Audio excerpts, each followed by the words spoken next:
అండి. Hi, welcome to our channel. నేను మీ శ్రవంతి.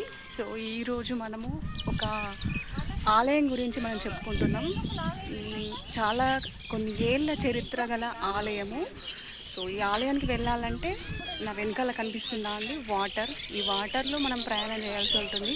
ఆ ఆలయం ఏంటో కదండి, దత్తాత్రేయ స్వామి ఆలయం, కొదురుపాకులో ఉన్నటువంటి బోయినపల్లి మండలం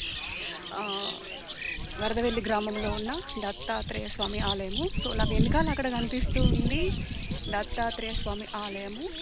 సో వాటర్లో ఉంటుందండి ఈ ఆలయం మొత్తము. సో ఇక్కడ చాలామంది భక్తులు కూడా వెయిట్ చేస్తున్నారు. ఎందుకోసం అంటే బోట్లో మనం ప్రయాణం చేయాల్సి ఉంటుంది అక్కడ వరకు వెళ్ళాలి అంటే.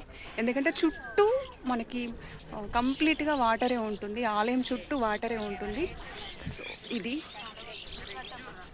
చూద్దాం, ఇంకా వెళ్దాం. నేనైతే పైకి వెళ్తున్నాను. మనకి బోట్ రాగానే మనం లోపలికి వెళ్ళి బోట్ ఎక్కి అక్కడ దాకా వెళ్ళాల్సి ఉంటుంది. సో మన గిరి గారు షూట్ కవరేజ్లో ఉన్నారు. ఒక్కసారి చూడండి.